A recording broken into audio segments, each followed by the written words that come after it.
मनमोहन सरकार में रही पर्यावरण मंत्री जयंती नटराजन ने कांग्रेस उपाध्यक्ष राहुल गांधी पर लगाए गंभीर आरोप। कहा, राहुल ने कई प्रोजेक्ट्स की पर्यावरण से जुड़ी मंजूरी रोकने को कहा था। नवंबर 2014 में जयंती ने सोनिया गांधी को लिखी थी चिट्ठी। कांग्रेस से जयंती नटराजन दे सकती हैं इस्तीफा। फिलहाल दूसरी पार्टी में शामिल होने की खबर नहीं। दोपहर 12:30 बजे जयंती करेंगी प्रेस कॉन्फ्रेंस। जयंती नटराजन के खुलासे को पर्यावरण मंत्री प्रकाश जावड़ेकर ने बताया गंभीर। कहा, जयंती की चिट्ठी से पता चल गया है कि कैसे मनमोहन सरकार में बाहरी ताकतों की वजह से फैसलों पर पड़ता था असर। इस मामले में होगी जांच। जयंती नटराजन के खुलासे पर वित्त मंत्री अरुण जेटली ने यूपीए सरकार को घेरा। कहा, अब पता चला कि कैसे चलती थी यूपीए सरकार। जिन मुद्दों पर अब तक उड़ती थी अफवाह, वो हुए सही साबित।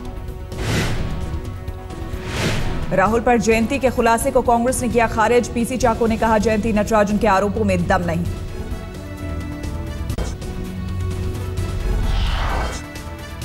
आज तक से खास बातचीत में बीजेपी अध्यक्ष अमित शाह का दावा। कहा, दिल्ली में बीजेपी को मिलेगी प्रचंड बहुमत। बोले, किरण बेदी को लेकर पार्टी के अंदर कोई मतभेद नहीं। दिल्ली की जनता भारतीय जनता पार्टी के साथ है और यहाँ पर प्रचंड बहुमत से भारतीय जनता पार्टी की सरकार बनने जा रही है। कोई कंफ्यूजन नहीं है। अमित शाह ने कहा, केजरीवाल की राजनीति झूठ पर आधारित। बीजेपी के पूछे 5 सवालों का जवाब दे केजरीवाल।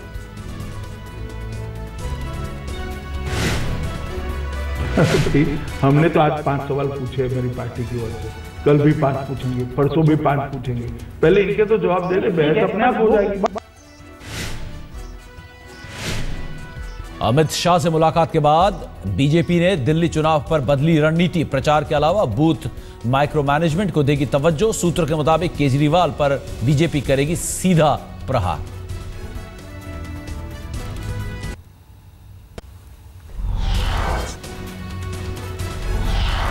दिल्ली में चुनाव की तारीख नजदीक आते देख बीजेपी का मेगा प्लान तैयार। अगले 7 दिन में 250 रैलियां करने की योजना। 120 सांसदों को प्रचार के लिए दिल्ली बुलाया गया।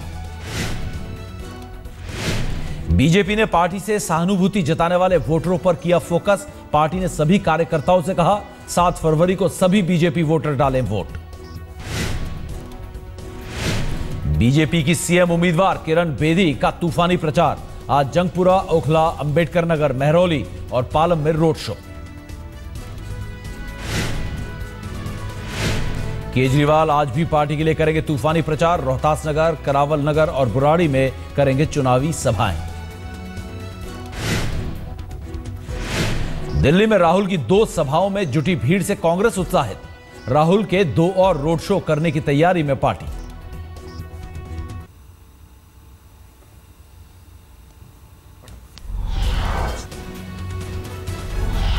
आम आदमी पार्टी ने दिल्ली बीजेपी के अखबार में दिए विज्ञापन पर उठाए सवाल। आशुतोष ने ट्वीट करके पूछा, अन्ना को क्यों पहनाया माला? भारतीय परंपरा में मरने के बाद पहनाया जाता है माला। बीजेपी ने अपने विज्ञापन में केजरीवाल पर लगाए हैं कई आरोप। आम आदमी पार्टी के खिलाफ कई स्लोगन का इस्तेमाल। दिल्ली में पूर्वांचल के वोटरों को रिझाने में जुटे अरविंद केजरीवाल। ट्वीट करके कहा, आम आदमी पार्टी ने चुनाव में 11 पूर्वांचली को दिए टिकट, जबकि बीजेपी ने पूर्वांचल के महज 3 उम्मीदवारों को मैदान में उतारा। दिल्ली के ग्रेटर कैलाश में सभी पार्टियों ने प्रचार में लगाया जोर। कांग्रेस से चुनाव लड़ रही राष्ट्रपति प्रणब मुखर्जी की बेटी शर्मिष्ठा मुखर्जी घूम घूम कर मांग रही हैं वोट।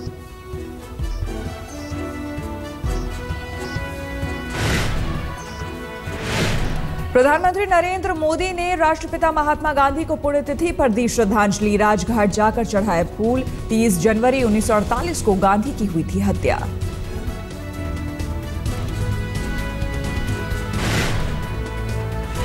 राष्ट्रपति, पूर्व प्रधानमंत्री, कांग्रेस अध्यक्ष सोनिया गांधी ने भी गांधी को किया याद। राजघाट में समाधि पर चढ़ाए फूल।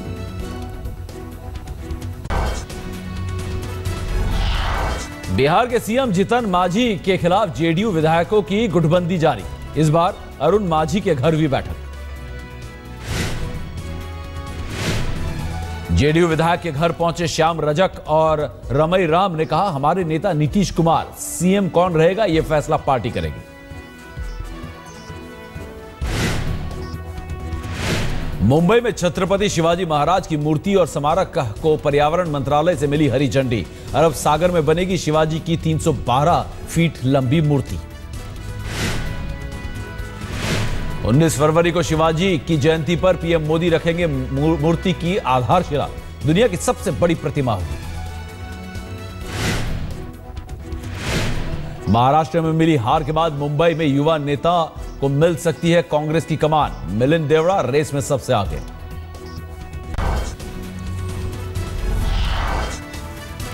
ओबामा का भारत दौरा खत्म होते ही पाक ने सीमा पर तोड़ा सीजफायर। पाक की फायरिंग में 4 लोग जख्मी। बीएसएफ ने पाक को दिया मुंहतोड़ जवाब।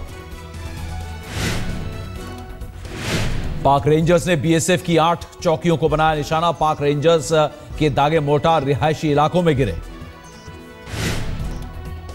घर के थोड़ी पास में हुई मेन बाजार में, जब बाइक अभी हमारे सामने बाइक लेके जाए, इन्होंने दुकान खोली, ऐसी दुकान खोली, बाप गोला पड़ गया। मोटरसाइकिल से मेरे गिर गए, इनको उठा के जैसे लाया। अभी हमने अपने घर के सामने रखा ही, फिर से चालिंग स्टार्ट होगी। बिहार के कटिहार में पंचायत भवन में दलित महिला से रेप। दबंगों ने महिला के पति को घर में घुसकर जिंदा जलाया। अस्पताल में भर्ती पीड़ित महिला के पति की हालत फिलहाल नाजुक। गांव में पंचायत बुलाकर मामले को रफा दफा करने की हुई कोशिश। पंचायत ने 41,000 रुपए लगाई थी महिला की आबरू की कीमत। पुलिस के रवैये पर भी उठे सवाल।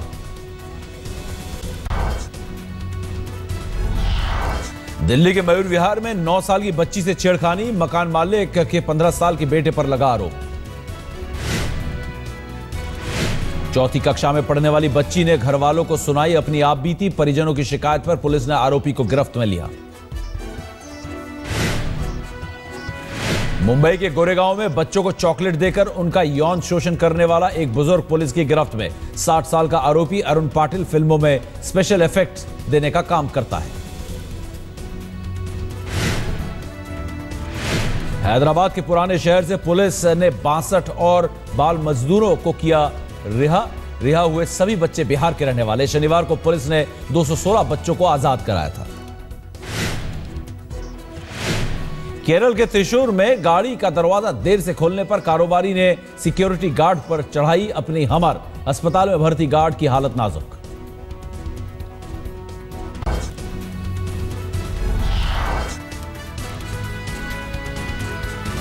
पहाड़ों में हो रही बर्फबारी के कारण दिल्ली समेत पूरे उत्तर भारत में कड़ाके की ठंड। दिल्ली में 7 डिग्री दर्ज किया गया तापमान। पहाड़ों पर बर्फबारी का मैदानी इलाके में दिख रहा है असर। शीतलहर की चपेट में अमृतसर 4.4 डिग्री पहुंचा तापमान। जम्मू कश्मीर में ताजा बर्फबारी से बड़ी ठंड। श्रीनगर के अलावा गुलमर्ग में भी गिर रही है बर्फ। शिमला में भी भारी बर्फबारी। पीएम के स्वच्छता अभियान में शामिल हुए अभिनेता सलमान खान। करजत में फिल्म की यूनिट के साथ मिलकर 5 घंटे में पलटी गांव की काया। अंधेरा होने पर सलमान के यूनिट के लोगों के साथ मिलकर मोबाइल की टॉर्च और मोटरसाइकिलों की हेडलाइट की रोशनी में की दीवारों पर पेंटिंग। फेसबुक पर अपलोड किया वीडियो।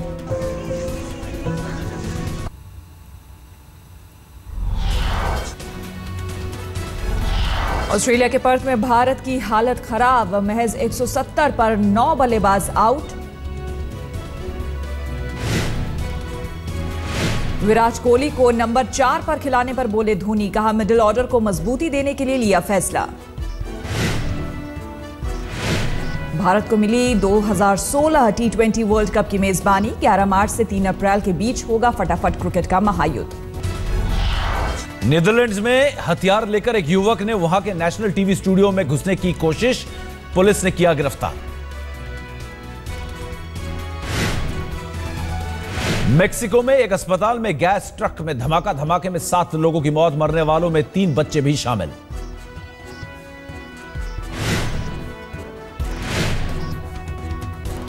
आतंकी संगठन आईएसआईएस के कब्जे में कैद जापानी पत्रकार की पत्नी ने जॉर्डन सरकार से लगाई गुहार। पति की रिहाई के लिए मांगी मदद। पाकिस्तान में पिछले दिनों देशव्यापी बिजली संकट के बाद सरकार ने दिए जांच के आदेश। देश के 80% हिस्सों में छाया रहा अंधेरा। इंग्लैंड के उत्तरी हिस्से में भारी बर्फबारी के कारण जनजीवन अस्त व्यस्त। मैनचेस्टर एयरपोर्ट पर कई उड़ानें रद्द।